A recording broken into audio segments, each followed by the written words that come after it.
Best varicose wines చికిత్సనే పొందండి. నొప్పి లేని చికిత్స కోసం సంప్రదించండి ఎబిస్ హాస్పిటల్. నమస్తే అమ్మా. నమస్తే అమ్మా. అమ్మ, మాసాలన్నింటిలో మార్గశిర మాసం తనకి చాలా ఇష్టమని, ఈ మాసంలో తాను ఉంటానని విష్ణువే స్వయంగా ప్రకటించారు కదమ్మా. అవునమ్మా. అందుకోసమే మనము విష్ణు సహస్రనామాలు చదువుకుంటాం. అవును. వీటిని చదువుకునేటప్పుడు, పారాయణ చేసేటప్పుడు ప్రత్యేకమైన నియమాలు ఏమైనా పాటించాలి. ఎందుకంటే లలితకు సంబంధించి చాలా గ్రూపులను చూస్తూ ఉంటాం. ఇలాంటి పెద్దవారు ఎక్కడైనా తప్పులు చెప్తుంటే వాటిని కరెక్ట్ చేయడం ఇలాంటివి వింటూ ఉంటాం. అవునమ్మా. విష్ణు సహస్రనామాలను కూడా ఆ విధంగానే ముందుకు తీసుకెళ్లాలా, లేకపోతే ప్రత్యేకమైన ప్రదేశంలో కూర్చొని చదువుకోవాలా, వీటికంటూ సమయము అట్లా ఏదన్నా ఉంటుందమ్మా? ఏదైనానమ్మా, ఒక నవల చదువుకున్నట్టు, ఓ సినిమా చూసినట్టు, ఒక కథ చదివినట్టు అర్థం కోసం చదివితే పెద్ద సమస్య ఏం లేదు. ఎట్లయినా ఎప్పుడైనా కూర్చొని చేయొచ్చు. కానీ ఒక ఫలితాన్ని ఆశించి మనం చేసినప్పుడు మాత్రం నియమబద్ధంగా చేయాలి. ఏదైనా నాకు ఫలానా ఫలితం కావాలి అని గనక గట్టిగా అనుకున్నట్టయితే తప్పనిసరిగా నియమాలు పాటించాలి. ఎంత బాగా చెప్పారమ్మా. నియమాలు పాటించాలి. ఇలా ఇప్పుడు నాకేదో ప్రత్యేకంగా విష్ణు సహస్రనామానికి సంబంధించి మాత్రం చెప్తారమ్మా. ఎక్కువగా లలిత ఈ మధ్య అక్కడక్కడ చెప్తున్నారు, కానీ ఇంతకుముందు నేను ఎక్కడ వినలేదు. ఈ నామం చేయడం వల్ల ఈ ఫలితం ఉంటుంది, ఈ నామం చేయడం వల్ల మీకు లౌకికంగా ఈ ఫలితం కలుగుతుంది అని అనడం నేను ఇంతకుముందు వినలేదు. మరి ఇప్పుడు చెప్తున్నారు ఇది లలితకి సంబంధించి. కానీ విష్ణువుకి సంబంధించి మాత్రం చాలా కాలంగా వింటున్నాం. మీకు ఫలానా ఏదైనా లౌకికమైనటువంటి కోరికలు ఏమి కావాలన్నా తీరాలంటే విష్ణు సహస్రనామం పారాయణ చేయండి అని చెప్తున్నారు. ఓకే. విష్ణు సహస్రనామంలోనే చివర ఉత్తరపీఠిక అని చెప్తారు, దాన్ని ఫలశ్రుతి అని కూడా అంటాం. అందులో దీన్ని పఠించటం వల్ల శ్రద్ధాభక్తి సమన్విత, శ్రద్ధ ఉండాలి, భక్తి ఉండాలి, దానివల్ల ఫలితం ఉంటుందన్నారు. శ్రద్ధ లేదనుకో, చదువుతున్నావు, బుర్ర ఎక్కడో ఉంది, ఏం లాభం? ఉపయోగం లేదు.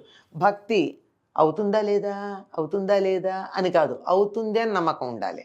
అది ఉండి గనక చదివినట్టయితే వేదాంతగో బ్రాహ్మణ స్యాత్, బ్రాహ్మణుడు వేదాంతి అవుతాడు. అంటే వేదాలలో ఉన్నటువంటి విషయాలన్నీ బాగా తెలుస్తాయి. వేదాంతం అంటే ఇప్పుడు మనం అనుకునేటటువంటి మెట్ట వేదాంతం కాదు, ఉపనిషద్ జ్ఞానం అది కలిగిన వాడు అవుతాడు. క్షత్రియో విజయీ భవేత్, క్షత్రియుడి విజయాన్ని పొందుతాడు. వైశ్యో ధన సమృద్ధ స్యాత్, వైశ్యుడు ధన సమృద్ధిని పొందుతాడు. శూద్రో సుఖం అవాప్నుయాత్, శూద్రుడు సుఖాన్ని పొందుతాడు.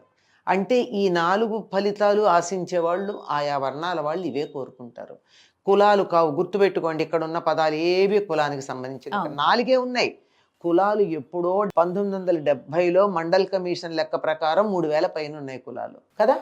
ఉపకులాలు కాకుండా. అందువల్ల కులాలకి వర్ణానికి ఎక్కడా సంబంధం లేదు. అందుకని ఈ గ్రంథాలు చదివేటప్పుడు ఇక్కడ ఉన్న బ్రాహ్మణ శబ్దం వర్ణానికి సంబంధించింది కానీ కులానికి సంబంధించింది కాదు. అప్పుడు మాత్రమే మీరు అర్థం చేసుకుంటారు. అది అర్థం. కనుక వేదాంతి అవుతాడు. అంటే వేదం యొక్క అర్థాన్ని బాగా తెలుసుకుని అందులో ఉన్న పరమార్థం కోసం ప్రయత్నం చేసేవాడు అవుతాడు. క్షత్రియుడికి ఎప్పుడు విజయం కావాలి, విజయం వస్తుంది. వ్యాపారికి ధనం కావాలి, ధన సమృద్ధిగా ధనం ఉంటుంది. సుఖంగా ఉంటాడు శూద్రుడు, ఏమి పట్టించుకోడు, చెప్పిన పని చేస్తాడు, సుఖంగా ఉంటాడు. ఎంత ఆనందమయ జీవితం అమ్మాది. అదే కావాల్సింది అసలు నిజానికి. ధనార్థి ధనమవాప్నుయాత్, సుఖార్థి సుఖమ అంటే ధనం కావాల్సిన వాడికి ధనం, సుఖం కావాల్సిన సుఖం, ప్రజార్థి సంతానం కావాల్సిన వాడికి సంతానం, ఇలా ఏది కోరుకుంటే అది, కీర్తి, ఇలాంటివన్నీ లభ్యమవుతాయని ఉంది. కనుక విష్ణు సహస్రనామ పారాయణ వల్ల ఇన్ని రకాల ప్రయోజనాలు ఉన్నాయి. అందుకని ఎక్కువ మంది విష్ణు సహస్రనామ పారాయణ చేయడానికి ఇష్టపడతారు. పైగా విష్ణు సహస్రనామం చదవడంలో పెద్ద ఇబ్బంది ఉండదు. ఎక్కువగా దోషాలు పోయే అవకాశం కూడా తక్కువ. అంటే మనకు ఉచ్చారణ చేత కాకపోతే తప్ప ప్రత్యేకంగా ఈ రోజుల్లో శ్రీ అంటున్నారు. శ్రీ ఎక్కడి నుంచి వచ్చిందో నాకు ఎప్పటికీ తెలియదమ్మా. చాలామంది కోపం వస్తుంది, కానీ మళ్ళీ చెప్తున్నాను నేను. శ, ష, స అని 3 ఉన్నాయి తెలుగులో. సంస్కృతంలో కూడా ఉన్నాయి. శా లేదు కొన్ని ప్రాంతాలకి, కొన్ని భాషల్లో. అట్లాంటి వాళ్ళు అయితే శ్రీ అంటూ ఉంటారు. వాళ్ళల్లాగా ఉన్న మనకెందుకమ్మా, శివ అని చక్కగా మెలికశాతో చెప్పగలిగిన మనం శివ అని ఎందుకు అనాలి? అవును, ఇంగ్లీష్లో కుదించుకుంటారు ఏమో అనిపిస్తుంది అమ్మా. ఇంగ్లీష్లో కూడా ఫొనెటిక్ లాంగ్వేజ్లో చక్కగా ఉంటుందమ్మా. మామూలు ఎస్ రాస్తే స, ఎస్ పైన అపాస్ట్రఫీ పెడితే శ, ఎస్ కింద చుక్క పెడితే ష. ఆ, అంత క్లియర్గా ఫొనెటిక్ లాంగ్వేజ్లో ఉంది. ఇంగ్లీష్ వాళ్ళు కూడా ఒప్పుకున్నారు. వాళ్ళ భాషల్లో, భారతదేశంలో ఉన్న కొన్ని భాషల్లో లేదు గనక వాళ్ళని చూసి అనుకరించవలసిన దరిద్రం మనకేమిటి? అవునమ్మా. మనది సంపన్నమైనటువంటి భాష. ఇంత సంపన్నమైన భాష కలిగిన మనం లేని వాళ్ళలాగా పేదరికంతో మాట్లాడొద్దు. మాట్లాడకూడదమ్మా. అమ్మా. అందుకని శ్రీ అనండి, శ్రీ ఎందుకు? అవును అవును. అలాంటివి ఎక్కడో ఒకటి రెండు తేడా ఉంటాయి తప్ప అది తెచ్చిపెట్టుకున్న వ్యవహారాలు మిగిలినవన్నీ చక్కగా అందరూ ఉచ్చరించదగినవి. చిన్న చిన్న నామాలు తేలిగ్గా ఉంటాయి, చాలా హాయిగా ఉచ్చరించవచ్చు. అవును అవును. పైగా ఇందులో 108 శ్లోకాలు ఉన్నాయి. అవును. ఈ 108 సంఖ్యకు ఓ ప్రాధాన్యం ఉంది. ఏమిటంటే 27 నక్షత్రాల్లో 4 పాదాలు, ఒక్కొక్క నక్షత్రాన్ని 4 పాదాలు చొప్పున చెప్తే 27 × 4 108. అందుకని విష్ణు సహస్రనామ పారాయణ చేస్తే ఎవరి నక్షత్రం ఏదో దాన్ని బట్టి ఆ శ్లోకానికి ప్రాధాన్యం ఇచ్చుకుంటూ చదవాలని చెప్తారు. అంటే ఆ శ్లోకాన్ని 3 సార్లు చదవటమో ఏదో అట్లా. నా నక్షత్రం నాకు తెలియదు, అయితే ఏమైంది, మొత్తం విష్ణు సహస్రనామం చదువు, అయిపోయింది, ఫలితం ఉంటుంది. అందులో నీ నక్షత్రం కూడా ఉంది కదా. నీదే కాదు, నీ కుటుంబ సభ్యులది, అందరిది ఉంటుంది. మొత్తం ప్రపంచంలో ఉన్న జనాభా అంతా ఈ 108 నక్షత్రాల ఈ పాదాలకు సంబంధించిన వాళ్లే కనుక అందరూ బాగుంటారు, అందులో మనం కూడా ఉంటాం. అది అంచేత విష్ణు సహస్రనామ పారాయణ విశ్వం విష్ణు అని మొదలవుతుంది. ఈ విశ్వమంతా విష్ణువే, సర్వాంతర్యామి అయినటువంటి విష్ణుని నేను ప్రార్థిస్తూ ఉన్నప్పుడు సర్వాంతర్యామిగా ఉండేటటువంటి వాడు అందరికీ మేలు చేస్తూ అన్ని రకాలైన మేలు ఆయనలోనే ఉంది కనుక నాకు కావాల్సిన మేలు నాకు చేస్తాడు. ఉదయం చదువుకోవాలి, సాయంత్రం చదువుకోవాలి, ఇట్లా ఏదన్నా నియమం ఉందమ్మా విష్ణు సహస్రనామాలు పఠనం చేసేటప్పుడు? ఏదైనా సరే పఠనం చేసేటప్పుడు, పూజలు జపాలు ధ్యానాలు ఇలాంటివి చేసేటప్పుడు ఉదయం నుంచి మధ్యాహ్నం 12 లోపల చేయాలమ్మా. 12 మళ్ళీ చేయదలుచుకుంటే 3:30 4 గంటలకు మొదలుపెట్టి రాత్రి 7:30 8 ఆ ప్రాంతాల దాకా చేస్తారు. ఇది సామాన్యమైనటువంటి గృహస్థులందరూ చేయాల్సిన నియమం. లేదు మేము ఇంకా చాలా ఎక్కువగా చేస్తాము అనుకున్నట్టుగా రాత్రి దాకా కంటిన్యూ చేయొచ్చు. అఖండనామాలు అట్లాంటివి ఏమైనా ఒక దీక్షగా పెట్టుకుని అఖండ విష్ణు సహస్రనామ పారాయణ ఇలాంటివి పెట్టుకుంటారు కదా, అట్లా చేస్తే చేయొచ్చు. లేకపోతే మాత్రం మిట్ట మధ్యాహ్నం ఒక 2 జాముల పాటు వదిలేయాలి మన కొంతసేపు. అది రాక్షసులకి సంబంధించింది కనుక ఆ సమయంలో చేసిన కార్యాల ఫలాలన్నీ రాక్షసులకి చెంది వాళ్ళని బలవత్తరంగా చేస్తాయి. వాళ్ళు ఎక్కువ బలం పొందితే మనకి ఏం లాభం అమ్మ? అందుకని ఆ సమయంలో చేయకూడదు, ఎప్పుడు అయినా చేసుకోవచ్చు. మార్గశిర మాసానికి విష్ణు సహస్రనామాలకు ఉన్న సంబంధం అమ్మ?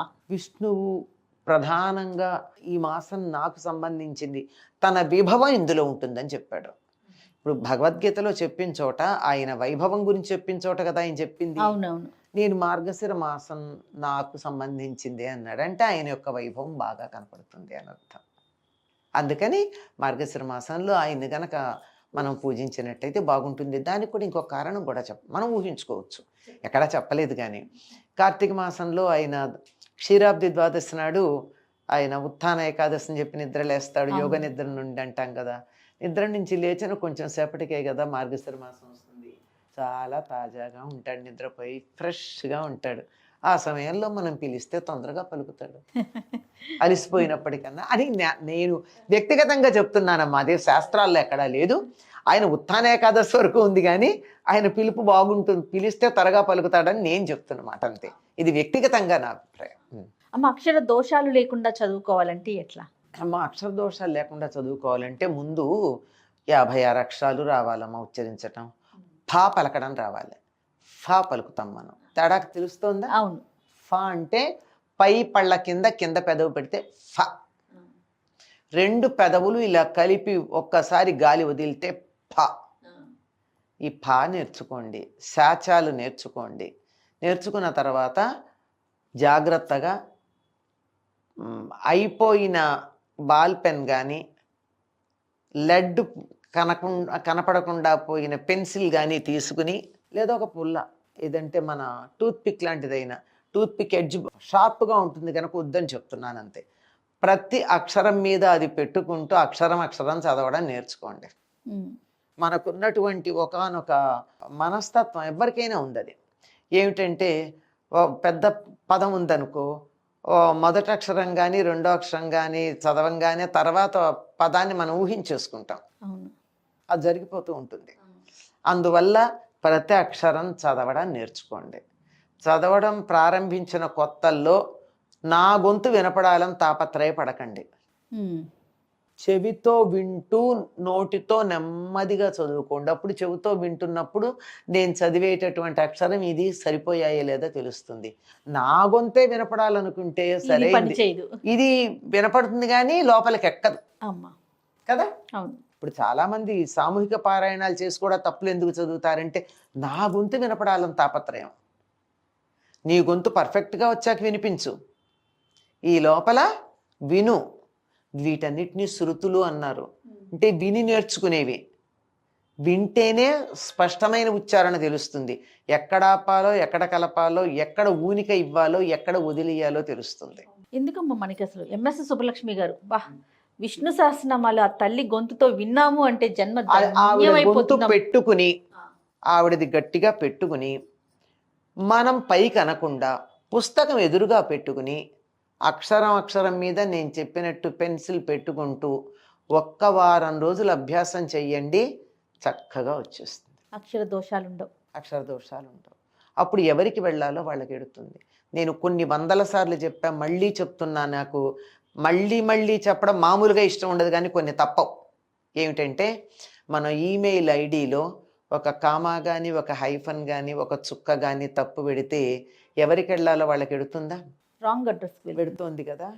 మరి అట్లాంటిది మనం దోషాలు చేస్తే మన అప్లికేషన్ ఎవరికి వెళ్ళాలో వాళ్ళకి ఎడుతుందా?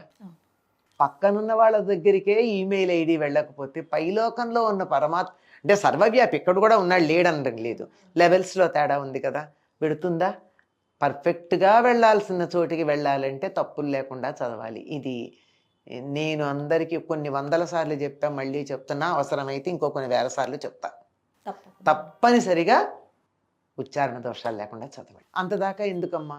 రికార్డు చేయడానికి ముందు విష్ణు సహస్రనామం రికార్డ్ చేయమని అడిగితే ఎవరమ్మా? ఎంఎస్ సుబ్బలక్ష్మి గారు. ఆవిడ సంస్కృత పండితుడి దగ్గరికి వెళ్ళి తన ఉచ్చారణ సరి చేసుకుని, ఎందుకంటే తమిళ ప్రాంతం వాళ్ళు కదమ్మా, ఎక్కడన్నా చాకి జాపలికి కాకి గాపలికి ప్రమాదాలు ఉంటాయి కదా.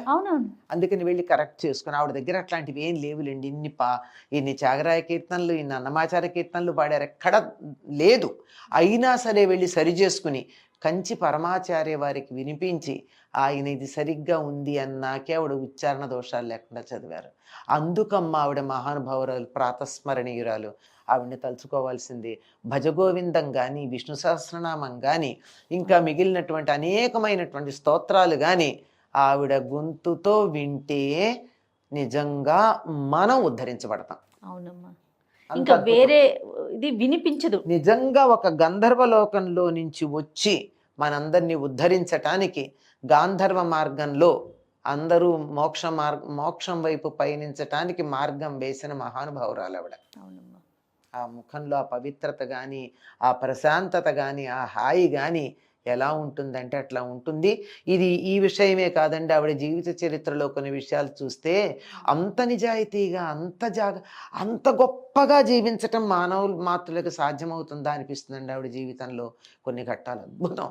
అటువంటి ఆవిడ పేరు తలుచుకుంటే కూడా చాలా జన్మధన్యం. ఈనాటికి కూడా అందుకే తమిళనాడులో పట్టు చీరల్లో ఒక రంగుకి ఎంఎస్ బ్లూ అని పేరు పెట్టుకున్నారు. ఆవిడ తరచుగా ఆ రంగు చీరల్లో కనపడుతుంది. ఒక రకమైన నీలం రంగున్న పట్టు చీరల్లో తరచుగా కనపడుతుంది. అందుకని ఆ రంగుకే ఎంఎస్ బ్లూ అని పేరు. ఎంతగా మనుషుల్ని ప్రభావితం చేసినటువంటిది. పాండిత్యం ప్రభావితం చెయ్యదమ్మా, వ్యక్తిత్వం ప్రభావితం చేస్తుంది. పాండిత్యం సంపాదించవచ్చు, వ్యక్తిత్వం చాలా కష్టం పెంపొందించుకోవడం. సహజంగా ఉండాలి, దానికి కొంత సాధన ఉండాలి. అద్భుతమైనటువంటి వ్యక్తి విష్ణు సహస్రనామ. ఈ సందర్భంగా ఆవిడ్ని గుర్తు చేసుకున్నామంటే మన జన్మధన్యం. ఖచ్చితంగా అమ్మ, ఖచ్చితంగా. నమస్తే. నమస్తే అమ్మ.